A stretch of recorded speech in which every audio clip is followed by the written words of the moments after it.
Průvodce Lipskem. Leipzig patří mezi nejkulovější a nejživější města v Německu a je aktuálně městem s největším růstem počtu obyvatel.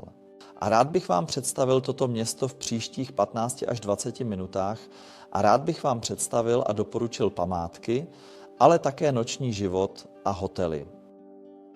Začněme s památkami v Lipsku. Začneme s nejdůležitější památkou, památníkem Bitvy národů, který je významným místem. Völkerschlachtdenkmal se nachází na jihovýchodě města.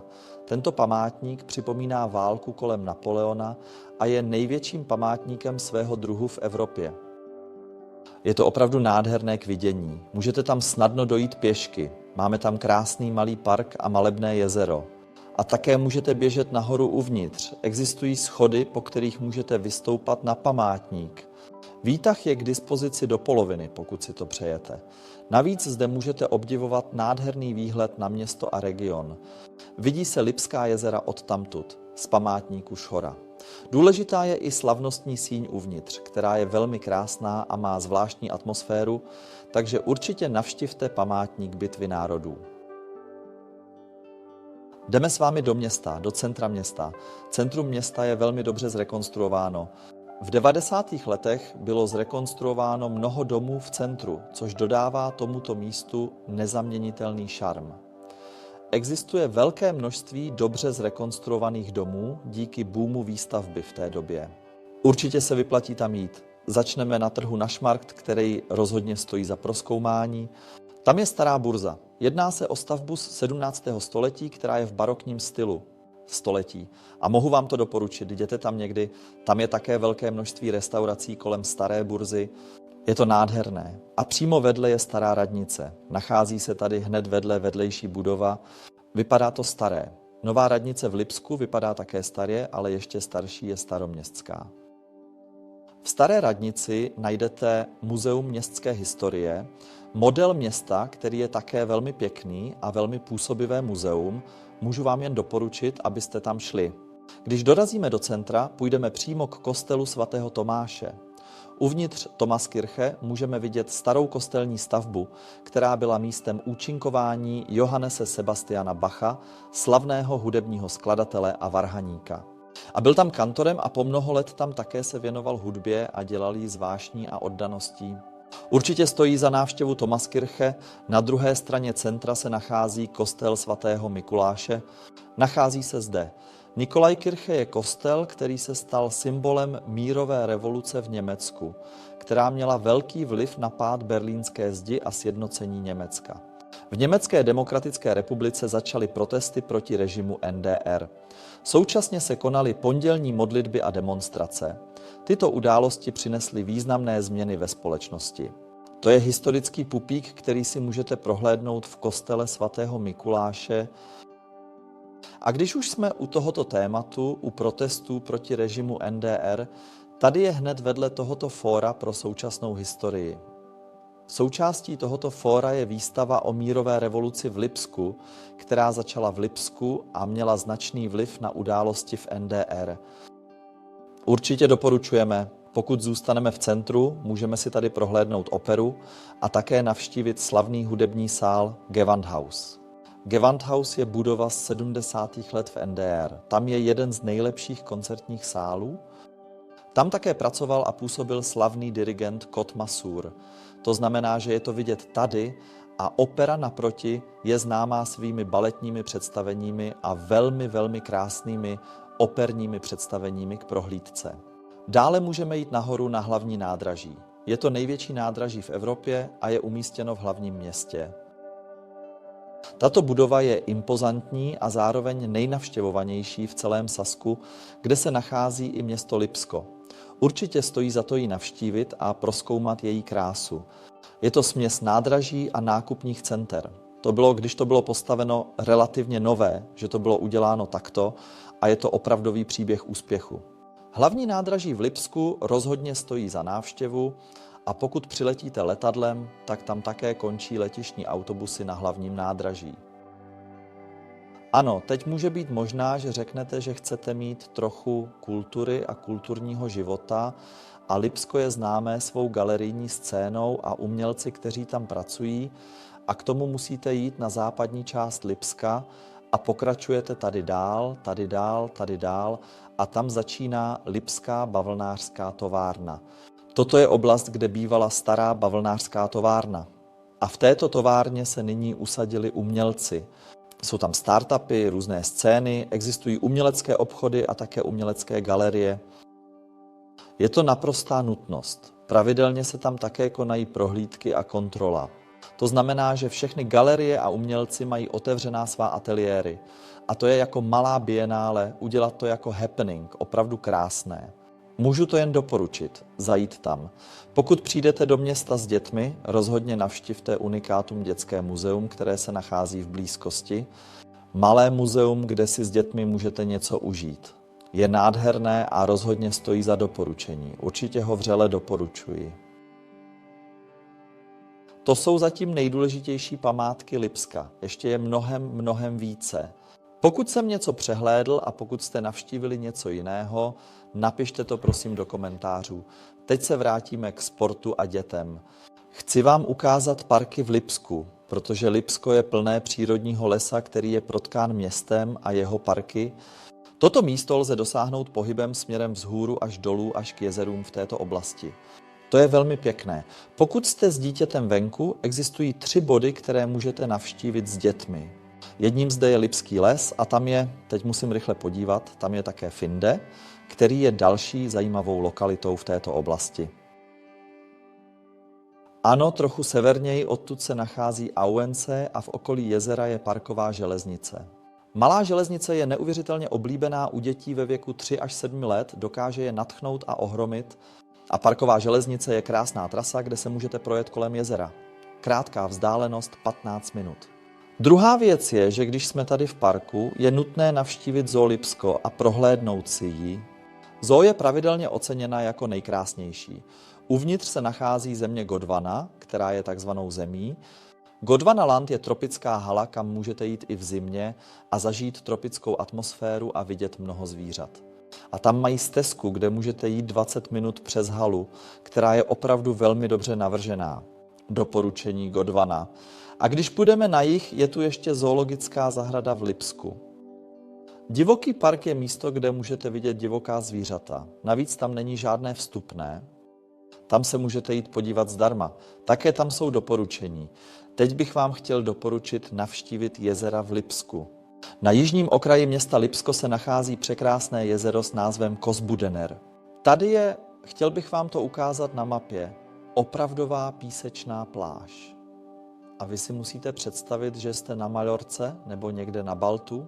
Je to nádherná, široká písčitá pláž, vidíte to tady. A mým doporučením je Hacienda Kospudene. Tam si můžete opravdu sednout ven s pivem a užít si město v horký letní den.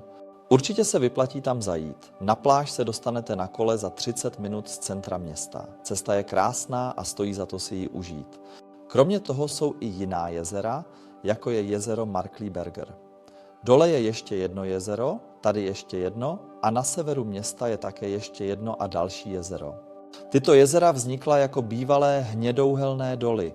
To znamená, že tam byl těžen hnědý uhlí a poté byla tato jezera zaplavena až před 20-30 lety.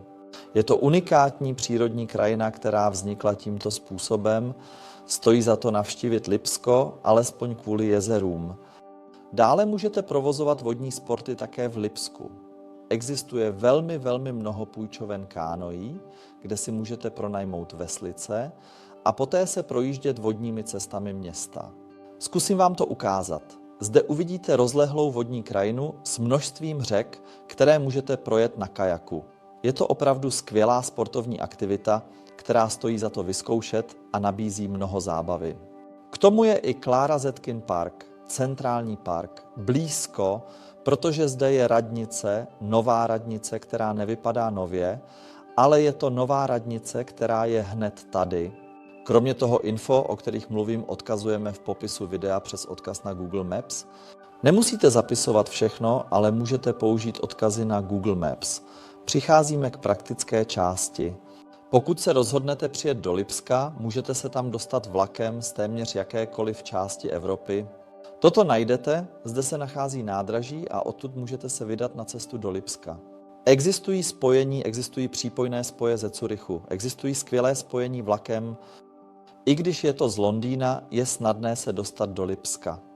Ze Skandinávie s nočními vlaky například, když přijedete ze Stockholmu, můžete dobře dosáhnout Lipska, když jedete nočním vlakem do Berlína a pak jste za hodinu v Lipsku. To znamená, že Lipsko je velmi dobře dostupné, ale máme také letiště, které se nachází právě tady. Pravda je, že většina spojení ve Frankfurtu vyžaduje přestup. Například cestující z USA přestoupí ve Frankfurtu nebo Mnichově a pokračuje do Lipska. A zde je pro všechny lidi praktická stanice S-Bahn, částečně také Intercity stanice. Minimálně 1 až 2krát za hodinu jede vlak za pár minut do centra a poté se zde také dostanete na hlavní nádraží. Lipsko je dobře dostupné po dálnici. Rád vám ukážu, jaké dálnice vedou k Lipsku.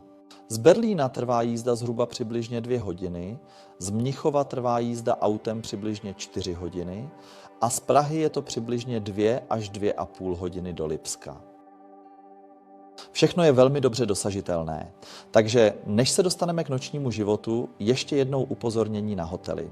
Mám několik doporučení na hotely, ale nejsou kompletní, rád bych vám je stručně doporučil, abyste měli přehled. První je Leipzig Marriott Hotel. Tento hotel se nachází přímo mezi nádražím a centrem, přímo v centru města. Disponuje, jak si představujete hotel Marriott, skvělými pokoji, pěkným barem a vyjdete ven a jste v centru města. Vedle hotelu Marriott se nachází hotel Ibis, který je o něco levnější než francouzský řetězec, ale má také podobně výhodnou polohu. Je velmi praktický pro rezervaci a existují zde 3 hotely Motel One. To je 3. doporučení, které mám pro Lipsko. Je také v nižší cenové kategorii a zde se nachází 1, 2 nebo 3 Motel One. Tohle je tady na Augustusplacu a je velmi dobře umístěné, takže jednou tady a jednou tady. Právě mi to neukazuje, ale tam je také Motel One. 3krát jsme se ubytovali v Motelu One v Lipsku. Kromě toho jsme měli příležitost prohlédnout si platformu a vidět, jak je vše zobrazeno. A zde je Moto One. To také nabízí nádherný výhled na město, stojí za to tam jít. Takže teď jdeme do nočního života. Protože noční život v Lipsku je rozsáhlý, rád, abych vám ukázal a oblasti, kam se můžete vydat. Nejprve vám chci ukázat oblasti v Lipsku. Takže jedno je centrum města. Tady je takzvané Barfußgässchen a tady je spousta hospod s venkovními posezeními a tady začala i noční život v Lipsku. Tady někdo v 90. letech jednoduše vzal starý obchod, který byl prázdný, a tam postavil 2 pivní lavice a udělal z toho hospodu, bar. Dnes už není možné poznat, že je to Barfuß, ale každopádně celá tato ulice, Barfußgässchen, stojí za návštěvu pro ty, kteří mají zájem o noční život. Tady je mnoho věcí. Na trhu najdete například Augustiner am Markt nebo Weinstock. A vidíte, tady je všechno plné hospod ve středu města. To se v Německu nestává tak často. Ale v Lipsku je velmi živý noční život ve středu města. Na jihu je Karl-Liebknecht-Straße a tam je také velmi velký noční život. Je tam stále hodně nočního života. Rozhodně se vyplatí navštívit jak Volkshaus, tak i Killyvilly, irskou hospodu. Je tam skvělá atmosféra a výborné pití. A to je také centrum s mnoha hospodami, kam chodí mnoho mladých lidí večer a kam chodí mnoho lidí každý den a večer. Ale tam ještě nechodí úplně mladí. Nejmladší jdou ještě na 2 místech v Lipsku. Jednou z nich je Eisenbahnstraße, což je trochu pověstné místo, protože tam se často objevují mezinárodní hosté ve velkém množství. Tam je to tak, že tam v posledních letech vzniklo mnoho skvělých hospod, které jsou úplně jednoduché. Kdo chce mít takovou starou atmosféru 90. let, jde na Eisenbahnstraße. Nacházíte se zde. Tady je mnoho hospod, kam můžete jít, kde to stojí za to. Znám mnoho mladých lidí, kteří prostě pijou pivo. Teď to, řekl bych, už možná není úplně pro moje věk, ale je to tady východ města, skvělá oblast pro večerní vycházky. A jdeme na západ. Právě jsem četl, že New York Times prohlásil, že je to nejkůlovější čtvrť na světě. To je opravdu úžasné. To je Lipsko-Plagvic a tady je také mnoho hospod, v skutku velké množství. Hospoda Noch Besser Leben je známá. Venku se dá sedět v létě a uvnitř se smí kouřit. Tato hospoda je zvláště oblíbená. A tady na této ulici prostě jenom jdete a najdete spoustu hospod, kam můžete jít ven, které jsou částečně otevřené až do hluboké noci. To znamená, že zde si Leipzig všimne, že Plagvic je také skvělá oblast. Pro hospodskou čtvrť je Georg Schwarzstraße. Právě se něco zajímavého odehrává. To je právě na začátku vývoje. Tady se ale také vyplatí jít. To je tady. Také vám to odkážeme níže, abyste to měli jednoduše a abyste věděli, kde si můžete vychutnat noční život v Lipsku. Tak by bylo z Lipska. Máte otázky? Napište je do komentářů. Snažíme se odpovědět. Pokud se video líbilo, dejte nám palec nahoru nebo se přihlaste k odběru kanálu. Chceme to rozšířit. Pokud máte přání ohledně města, kde chcete průvodce, dejte nám vědět.